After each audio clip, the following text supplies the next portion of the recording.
Thank you very much for coming. I hope this is entertaining and informative. I have been in information technology for, let's say I've got 10 Gladwells. Those of you who are a fan of Malcolm Gladwell's book, 10,000 Hours, if you work a 40-hour week, that's 5 years. In January, it'll be half a century in IT, and half of that has been in information security. I started as a programmer in Boston at an insurance company. I won't mention the name. Well, the first name was John. And then I went to IBM. I worked in software development for the mainframe operating system. So I do have bits under my fingernail, but they're episodic, so it's a ways back. Joined Gartner. I led the information security strategies team for most of the 90s and also the application integration middleware team. My personal subjects were disaster recovery, identity management, cryptography, and secure messaging. I joined Trend about 6 years ago. Most of the rest of this century, other than a brief stint as CTO of an identity management startup, is as an independent consultant. And it is my job to try to take these complex ideas and make them clear, which is not the same as making them simple, because this stuff ain't simple.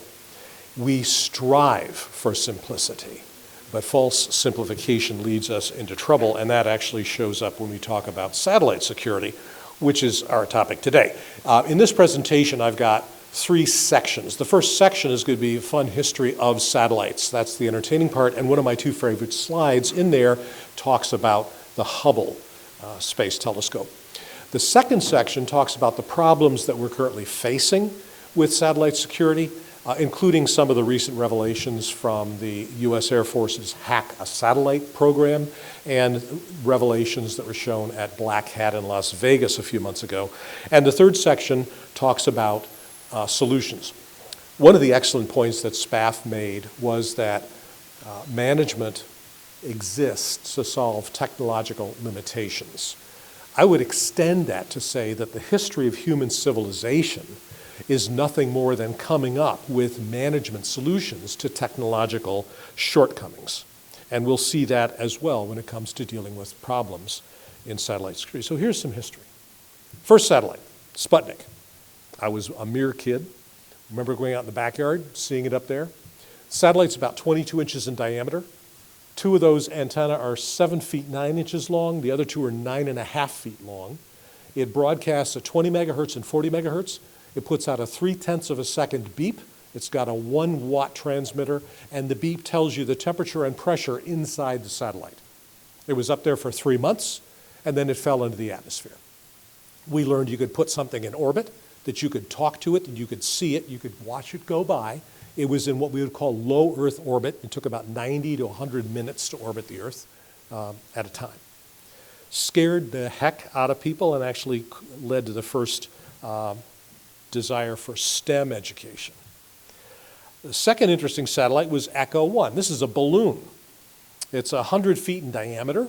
It has a powder that slowly sublimates, keeping it inflated. The idea was you put this big balloon up there and you could bounce EM signals off of it. You could shine light off it, the light would shine back, and you could use it as a relay. Not a lot of heavy, it was about 900 miles up, so it was a middle Earth orbit. The whole thing weighed 157 pounds. It came into the atmosphere in '68, so it actually orbited for 8 years. One of the things we learned from that was there is a thing called solar wind, which pushed it around. We thought space was a vacuum. We put the thing up there and it started drifting. There was a solar flare, and a few minutes later this thing would move around. It's like, oh, there's stuff in space. A couple years later we put up Telstar. The band of rectangles along the center are actually elliptical horns. They are transmitters and receivers for EM signals. Telstar was a communications satellite. There was a phone conversation between the White House and the UK after the thing was up for a couple of days. That was the first near real-time satellite-based conversation in space. One of the things we learned from Telstar is at that point we were still doing atomic bomb tests in the atmosphere, and the atomic bomb blasts energized the Van Allen radiation belts, which knocked this thing off the air. It came back on, But it was like, whoa, there's more up there. There's not only wind, but there's also bands of radiation. This is aligned with the magnetic field and correlated with the appearance of the northern and southern lights. It's still up there. Hasn't worked for decades, but it's still orbiting. It's in an eccentric orbit. Its low point, 592 miles, high point, 3,600 miles, way up there. Skylab. Also, unusually high solar wind activity caused it some problems. That folded gold sheet over there is part of a shield to protect the living quarters. The reason they had to deploy that was because you see the solar panels on the right, there's a twin that's supposed to come off on the left. It didn't deploy, but they were able to make it work by putting up that shield. That's why when you see the space shuttle in flight, it's always got its doors open to radiate heat. Learning about what you need to do to maintain a livable space was one of the biggest advances of this, as well as stuff like people's muscles atrophy. You have to do a couple hours of exercise when you're up there in space. You have to figure out what kind of food, how do you keep clean, how do you take care of sanitation, what kind of stuff is good to eat and not good to eat. Interesting basic problems if you're planning on being a spacefaring nation. My favorite, I was going to say satellite, but it's not, is Voyager. It's now 22 hours away by light, 22 light hours from the Earth. And it's not a satellite because it's not orbiting anything. It's just heading out there. Its power is about half of what it was when it up. It used to have 240 watts. On the end of that stalk on the top is a radiothermal generator. Decaying radioisotopes create the heat, which causes forms the electricity. It was supposed to die many years ago. It's now, after 27 years in 2017, they revved up its jets and found it was still good. It's supposed to live for another 3 or 4 years. Tremendously valuable satellite. Fairly low bandwidth communication, 16 bits per second, and 22 hours away, which means if you want to set up an SSL link, it'll take you a week. Okay? And the processing power is kind of limited. Remember, it went up in the 70s. It's got a 0.17 MIPS processor and 1/4 of a meg of storage. Okay? And this is the point in the talk when I give you the big reveal. Satellites are just IoT devices. Okay? They're sensors and actuators, and there's a processor in them. So we're talking about IoT security. So bear that in mind. The thing about IoT devices, as opposed to the computers that most of us use in the IT side, is these things last a long damn time. And talk about durability. When I was with IBM, I was on a sales call here in the 1980s, and the sales manager, as a gift to those of us who made the trek, brought us to a shop that made high-end shoes. And we each got a pair of fabulous, it was IBM, so it's oxblood wingtips made in Rochester nearly 40 years ago that I still wear, and they are the most comfortable shoes I own. So I have great sympathy for people who are maintaining ICS, OT technologies. They last a long time and they're good. But I don't walk through any deep puddles with them also, so you have to learn. Now, so when we talk about satellites, what kind of worlds do they live in? Well, there are different kinds of orbits. A geosync orbit, that's 22,000 miles up, means that the rate at which the satellite orbits is the same as the rate at which the Earth turns. So if you're looking up, it seems like it's just hanging up there. Well, we're moving at 1,000 miles an hour at the equator, so it's moving at the equivalent velocity, 22,000 miles overhead. Not very good for communications because it's a long way away. There's a big delay. Light travels 198 miles in a millisecond, which means that something that's 22,000 miles up is going to have a fairly substantial delay.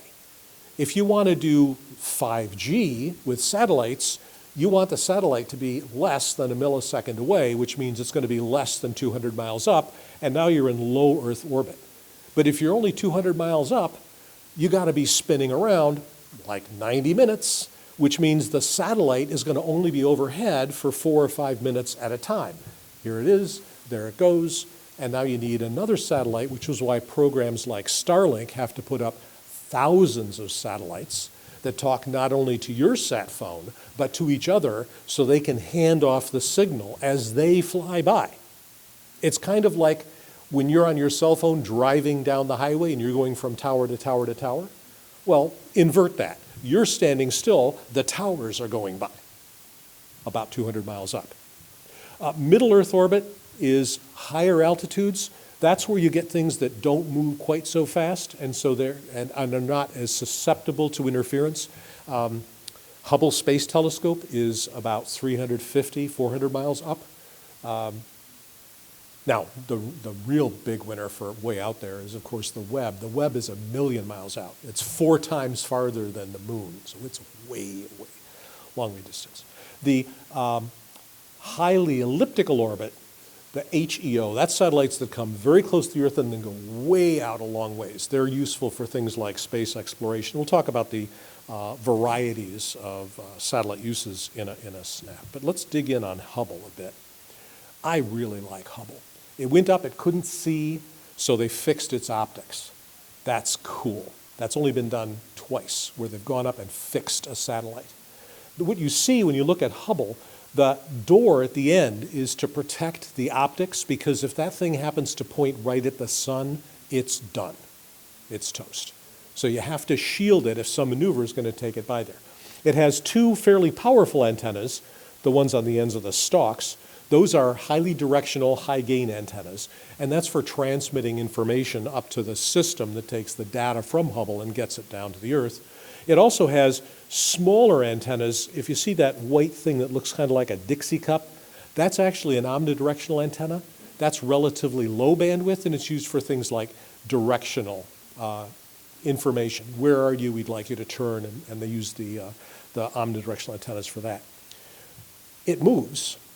It tilts its solar panels to determine how much electricity it uses. If you put the solar panels square onto the sun, it'll generate too much electricity. So they have to keep that angle. That's one of the vulnerabilities to satellites. You can kill a satellite just by burning out its batteries. How do you move Hubble? Interesting problem, because if there's a jet on there and you fire it, now you got a cloud of schmutz around you, and that makes being a telescope a really tough proposition. They move it with what are called reaction engines. If you ever played with a gyroscope as a kid, you spin the gyroscope and it's staying there, and then you try to turn it and it works against you because the centripetal force is keeping it in position. They have 3 of those in there. If they want to turn the Hubble, they fire those things up and then they press against them, which causes the Hubble to turn in the opposite direction. That's how they aim it. That's how they do station keeping. That's how they keep it in place. And this is how signals get from the Hubble to our screensavers.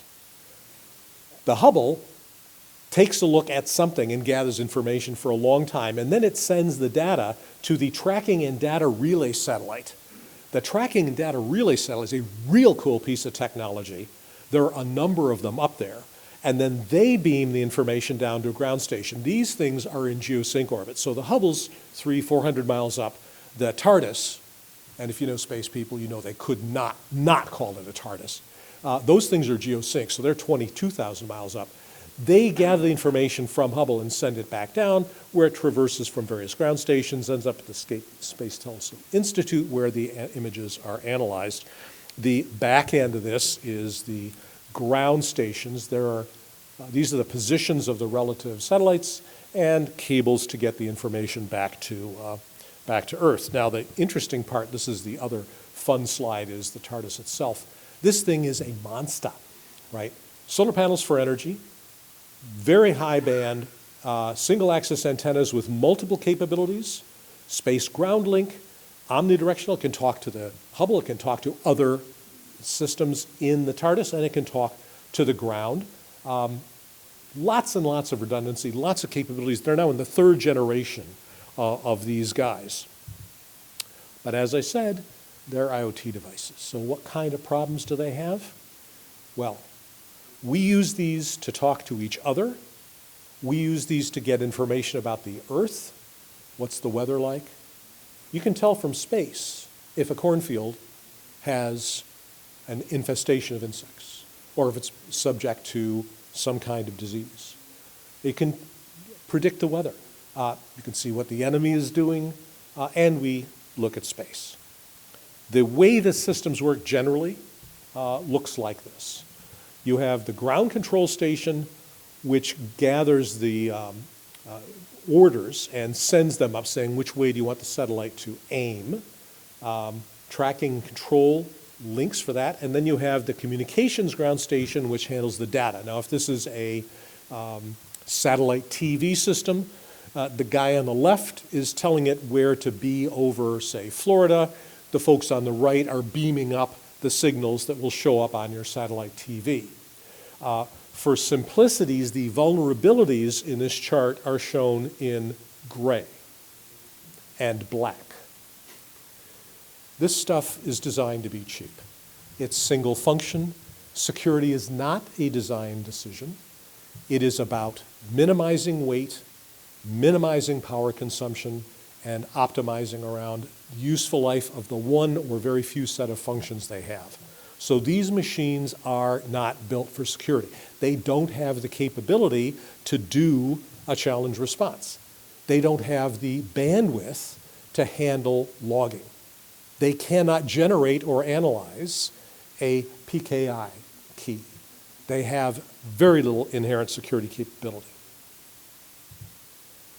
So what kinds of problems can they face? In a report published about 8 years ago, and I have references at the end of this, we found that there are unintentional threats to satellites, things that can go wrong. It's like, oh darn, like power outage in the station, changes in the solar weather, debris, not a trivial problem, and interference. There's a secondary catalog of problems that can happen, which I wouldn't call unintentional threats, but kind of like, oh darn, threats. Software defects can be a significant problem. I gave this talk 4 years ago, an earlier version, at the RSA conference in San Francisco. And at that time, it was just fortuitous that it was 1 month before an event that the FAA had put out an alert about. The event was GPS satellites keep track of time. Well, you knew that. I mean, that's what they're there for. Where are you? What time is it? Inside the GPS satellites, the first generation, they had a counter. And the counter counted the weeks from the beginning of time till today. And if you're familiar with Unix, you know that the beginning of time was January of 1980. And the counter, 10 bits. Now, 10 bits, 2 to the 10th, 1024. So you get to 1023 and it rolls over. Now, how many weeks are there in a year again? Oh, gosh. So after about 19 years and 7 months, the counter rolled over. So in August of 1999, the counters in these things reset. And everybody said, so what? Because there were no systems connected to GPS satellites, really. We're just beginning to use them. However, in May of 2019, we had a lot of systems that were using the counters in GPS. And when they rolled over, we had some interesting knock-on effects. About 14 of Boeing's 767 and 777 aircraft were grounded. Why? Because when the pilot turned on the systems, it says your altitude is 305 feet, we're on the ground, your velocity is 0 knots, we're not moving, and today is August 15th, 1999. At which point the pilot said, we're not flying. Because the counters had reset, and they had lousy times, and so they were unwilling to do it.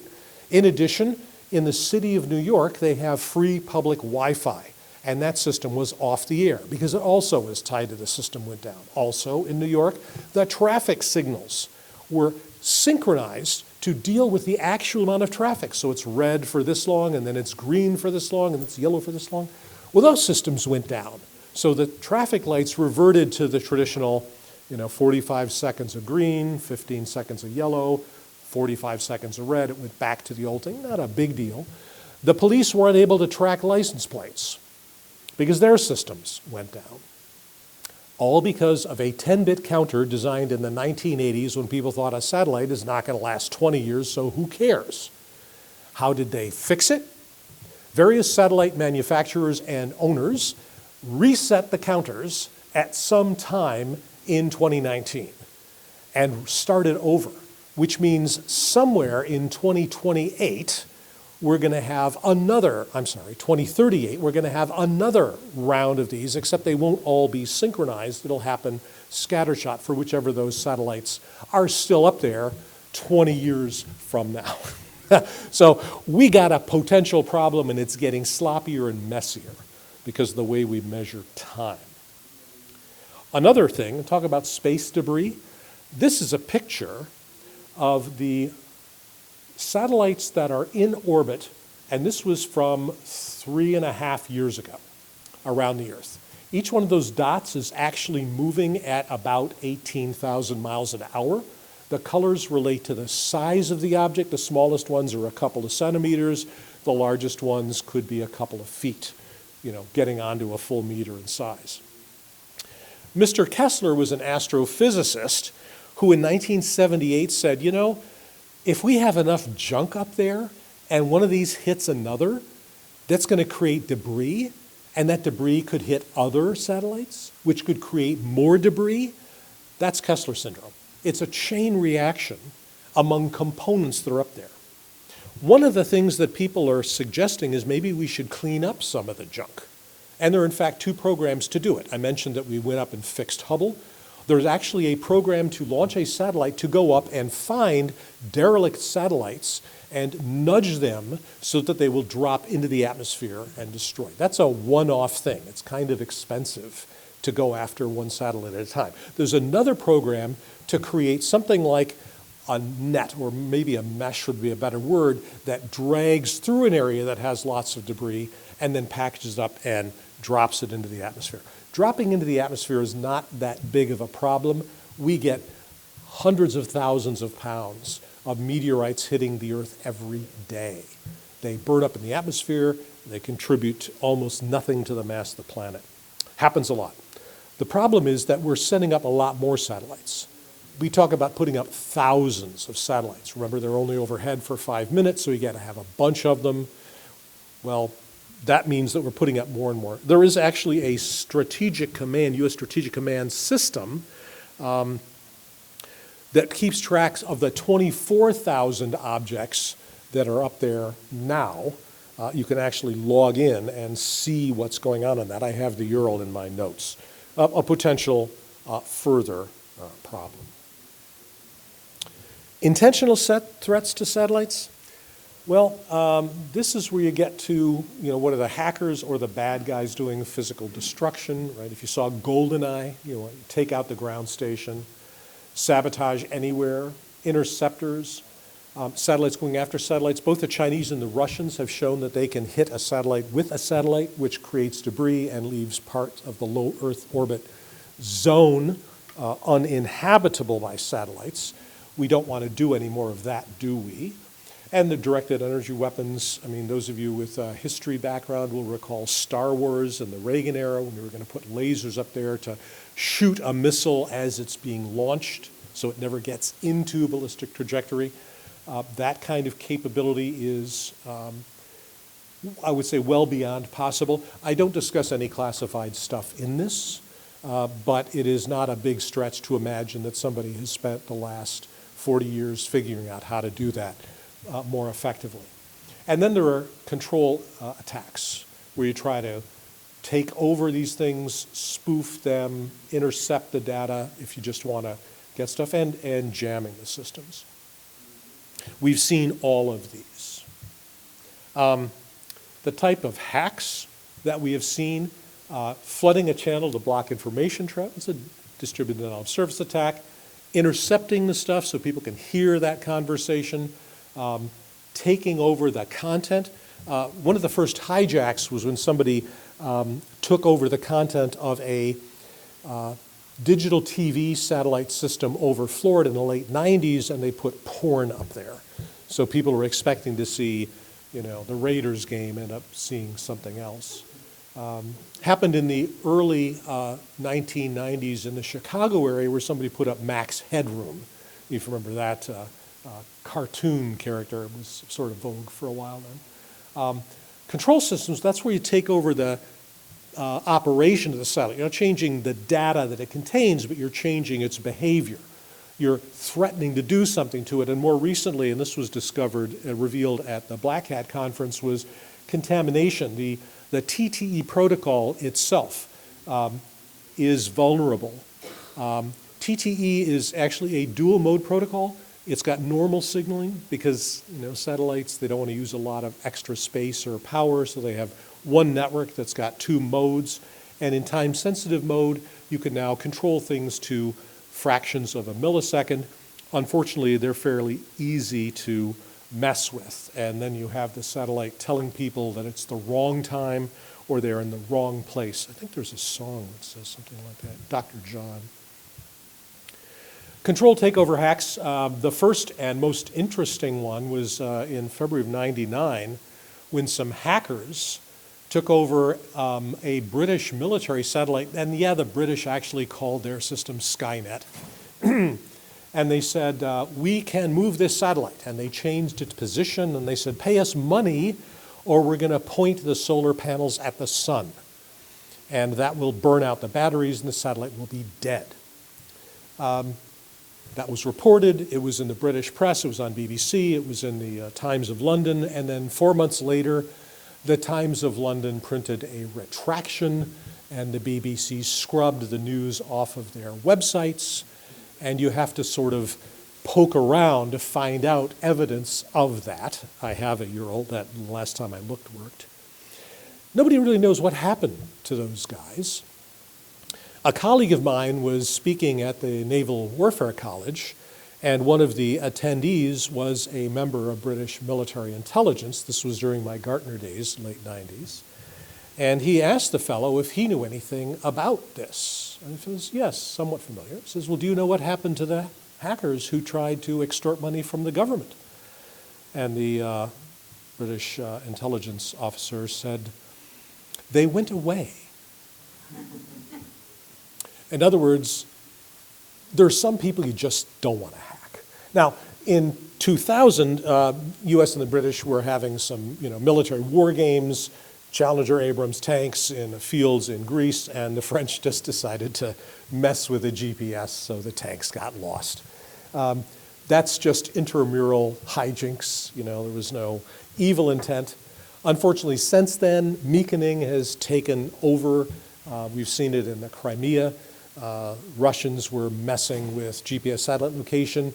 One ship's captain talks about sailing in the Black Sea, and all of a sudden his GPS locator said that he was on the course he'd planned, but he was actually 20 miles inland. He looked around and noticed there was water all around, and being a good captain, he turned off the GPS and did the same kind of navigation that pilots have been doing since the Polynesians were discovering Easter Island. And turned out, yeah, messing with that. We see the same thing now. Israel is messing with GPS signals so that Hamas can't find targets. In the aftermath of 9/11, U.S. military messed with GPS satellites. I happen to know a fellow who flew a seaplane in Australia. It's a couple-hour flight from Sydney to get out to the lowermost point of the Great Barrier Reef, and he said they'd end up 50 miles off course because the GPS satellites were being intentionally misdirected in case there were any follow-on activity. So yeah, GPS. And as a result, there are now competing GPS systems. There's the US one that we all know and love. There's a European one that's in sync with it. The Russians have their own. They're trying to get the former CIS involved with that. Chinese are developing theirs as well. Interoperability remains a challenge. At the black hat. There is reference to a presentation which was originally delivered at the IEEE Symposium on Security Privacy. It was called Space Odyssey. This gentleman took a look at attacks against current satellites. These are the new ones, the small ones, the mini satellites. They send them up in flocks. And he found that these satellites using those various technologies are all susceptible to either remote code execution or complete takeover. There are more details in the paper involved. There's actually a copy of his presentation on YouTube, and I've got the URL for that in the notes as well. So what do we do about it? Well, I'd love to be able to say technology, and there are things that you can do technologically. We have got spread spectrum. That's where you bounce the signal from frequency to frequency in order to avoid a jamming attack. That was actually patented by Hedy Lamarr during World War II. That's how torpedoes in the US Navy were able to avoid being jammed and redirected. They would bounce among different frequencies, and therefore you couldn't jam them and cause them to go the wrong way. So we're going to use spread spectrum to make sure we can't mess with the satellites. We harden satellites against electromagnetic pulses. We use signed GPS. It costs extra, but you actually can authenticate that the GPS message comes from a legitimate satellite, not a spoof. And that's important because getting spoof satellites up there is not that expensive. You can build a ground-based GPS spoofer for less than $1,000. It's very easy to do this. I mean, it's like picocells in a cell tower network. They're inexpensive. With 5G, they're getting down to $300-400. So the bad guys will be putting up fake 5G towers as soon as 5G actually starts happening. We can take advantage of embedded security processors. The last couple generations of IoT chips from Intel and ARM and others actually have a secure area which can process digital signatures, which can handle encryption, which can be used for generating fixes. So you have the computer that you're using to do the work, and then you have this secure area cordoned off that handles your security processing. And that's built in on all those. Very low power, very low additional weight, nice additional functionality, good to have, can do identification and authorization, and we can detect and block these things again with more processing power at lower cost with lower expense in terms of satellite operation. We're even spraying the solar panels with reflectors so that if they do happen to line up directly with the sun, they don't get overwhelmed right away. Those are technological measures. They are tactical. They are ad hoc. Systemic responses, more strategic ones, are to deploy orchestration, defense in depth. We can do a lot from the ground when dealing with satellites. We can ask them to send us, not the whole log, but we can ask them to send us interesting things having to do with state change, the detection of a flawed TTE packet, those kinds of things. And then we can take measures to say, okay, maybe this satellite needs to be taken offline. Maybe we can back it up with a couple of its friends. I mention ISO 7498-2 because not a lot of people know about it, even in the security field. ISO 7498 is our good friend, the OSI reference model. 7 layers, physical, et cetera, et cetera. Actually, it's 10 layers. There is the political, financial, and theological, but the 7 layers are pretty much standard. What people don't know about 7498 is there's 7498-2, which applies 5 fundamental security principles and where they would most be used in the 7-layer reference model. And the 5 principles are authentication. How do we know you are who you say you are? And there are grades of that. Authorization. Now that we know who you are, what can you do? And you could be a person, or you could be a process, or you could be an element of a network. Regardless, authorization capabilities are there. Encryption means, of course, keeping data secure, and the strength of the encryption is a risk-driven determination. Data integrity, error-correcting codes can be very simple, 1-bit detection, all the way up to complex signal transforms that basically say the message is 10 bits, I'm going to send you 24, you will get the message as it was intended. And then the final one, non-repudiation, is actually more of a legal concept than a security concept. Non-repudiation has 2 flavors. If I send you a message, one flavor of non-repudiation says I cannot deny having sent that message. The other form of non-repudiation is if I send you a message, you can't deny having received the message. Those use, of course, public key encryption systems, but those are the 5 fundamental security principles, and we now can embed those because we have processing power being built into these. Better monitoring logging and taking care of the secure chip architectures, and I promise that we do have policy, and lo and behold, NIST IR 8441 tells us what a cybersecurity framework is for hybrid satellite networks. What's a hybrid satellite network? We get so many up there, and they're not completely single owner operated. So there are standards for interoperability between ground stations, between different brands of satellites. They communicate among each other. They send data down. They handle traffic. And so this framework gives you a set of design principles to make sure that you can secure that. And again, if you're a longtime security person, you'll say, this looks kind of familiar because it's kind of an outgrowth of the old BS 7799. BS 7799 had 10 principles for security, very simple, straightforward stuff. If you ever run across someone who said they were involved in the design of BS 7799, the odds are 90 to 1 they weren't. The original group would fit in a phone booth. There was 5 people in the financial industry in London who came up with the core idea, and the big argument they had was whether recovery should even be in there. You know, do you want to include DR as part of your security plan? I mean, if you got to that step, it's already over, isn't it? Well, cooler heads prevailed, and it was by 3 to 2 they decided to include continuity of operations. But the point is that this framework, like most security frameworks, covers most of the functions, and it requires people to do it. Now, the thing that's not really here explicitly is design, and this is a point that SPAF made that I'm going to echo again. Users are the strongest link, and I can prove it.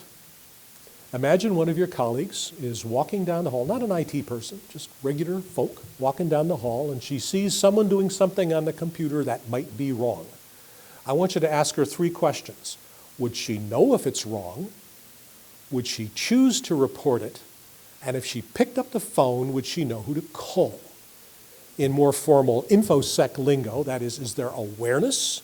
Is there a culture that supports security? And do you have the management mechanisms in place to reinforce that culture? And if the answers are yes, yes, and yes, you've won, and it doesn't matter what technology you use because your people will make it work. If there's a no in there, if the person says, I don't know what that is, it's over. Or they say, that's wrong. I'm going to report it. So she goes to talk to her boss, and her boss says, well, yes, that is a problem, but, that's not really our area, so we shouldn't really get involved. Or she thinks, I'm going to report it, but gee, when Fred reported that problem, it got out, and now nobody will eat lunch with him, right? So your culture's broken. Or third, she says, Sam sang it, I'm going to do something. She sees it, it's wrong, I'm going to report it. So she picks up the phone and calls security and said, I want to report to help desk a security breach, and security puts you through to physical security, wants to know where the fire is. Again, if there's a no in there, it doesn't matter what technology you've got because you're already hosed. If a security product leads a person to make a bad choice, that is not on the person. That is the product. That is bad design. If I tell you a lie and you believe me, that's on me. That's not on you, right? Be scrupulous in how you evaluate things from a point of view of usability. Most folks don't have advanced training in information security. They see a bunch of GORP and then a box that says OK. And say, well, I came to work, so I guess I'll click OK. Someone somewhere will understand what this means, and hopefully they'll fix it if something bad happens. At Black Hat, we saw a pitch called Houston, We Have a Problem. The speaker, Johannes Wilbord, a PhD candidate at Ruhr University, said he felt quite guilty about giving the talk because he found so many problems in satellite security. And this talk is online. The deck is available through Black Hat. Control takeovers, denial of service attacks, flaws with TTE, that was his discovery. And then the US Air Force this fall ran the Hack a Satellite competition. And one of the winning groups is shown here. The idea was to take over that satellite, which is a little bit bigger than a shoebox, and demonstrate so by taking a picture of something and then reporting it. And there were a number of winners. This was the big winner. Can't make out the name from here. So what do we do? We're in a foot race, and the costs for attacking and for solutions are dropping fast. Moore's Law is even taken over antennas. That was considered to be a big thing. First it was processors, then it was networks, then it was memory, then it was battery life, then it was antennas. All of those, when you put engineering talent to it, you can solve technological problems. So the cost of a satellite and the cost of a RF kit for a hacker are dropping dramatically. Attack surface is widening. We're putting up more capabilities in there, introducing more vulnerabilities. If you're using satellite as part of your infrastructure, if you're running a 5G non-public network and satellite is how you do the backhaul from a remote location, say you've got a farm in Idaho and you want to gather data, you don't need to have it to the millisecond, you can afford to be a couple seconds late. You have to take into account what can happen to that data on the way in.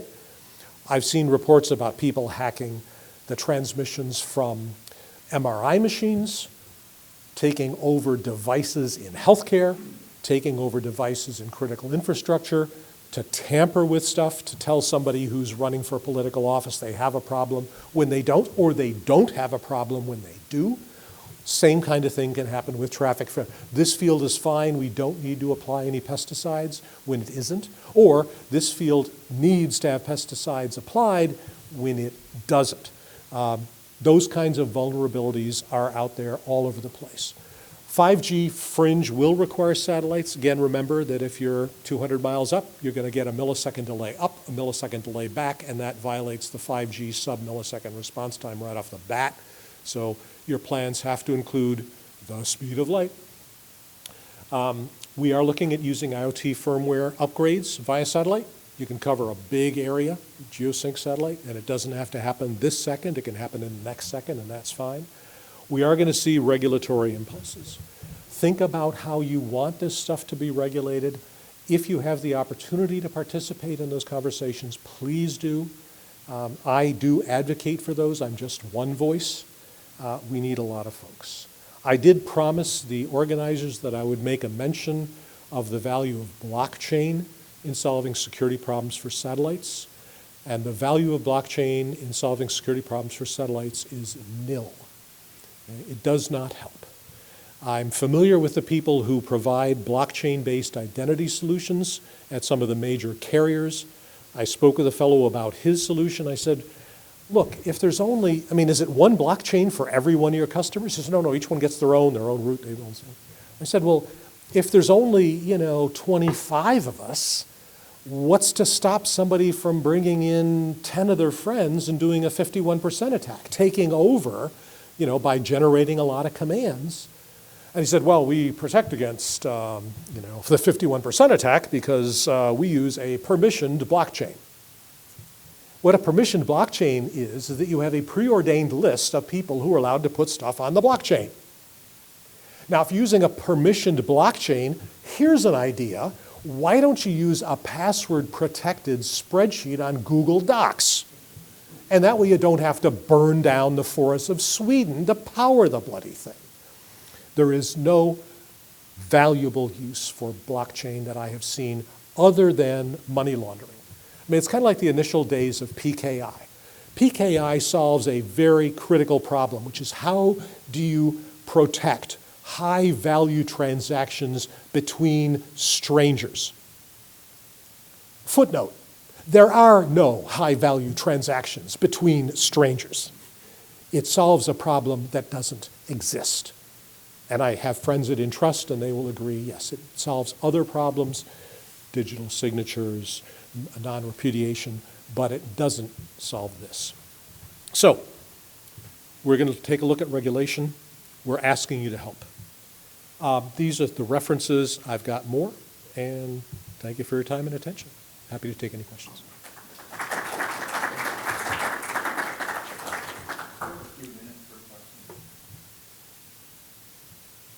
Yes? Sorry if I missed this, but how did the UK satellites get taken over in the 90s? What was the actual What actually happened was the bad guys set up an antenna and they aimed it at the satellite and read the traffic, and then they decoded the traffic. They reverse engineered the messages, and they recognized which protocol was being used, and then they looked up the manual for that protocol because it was off the shelf. It was not custom. They were using existing technology like you'd use to, control the systems in a power plant. And so they said, okay, well, if we send this broken packet, then that'll cause this safety system to stop working, and then we can inject our own traffic. And that was all they did. They just figured out what the traffic was.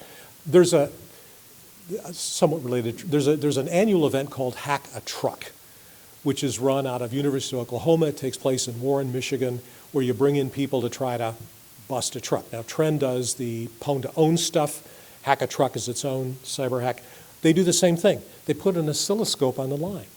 They take a look at the traffic. They take a look at the signals, and they decode them, and then they realize what protocol it is, and then you can inject your own stuff. You got a powerful enough antenna, you can put your own stuff in there. They took over the satellite. They started moving it around to prove that they had control of it, and then they said, give us money.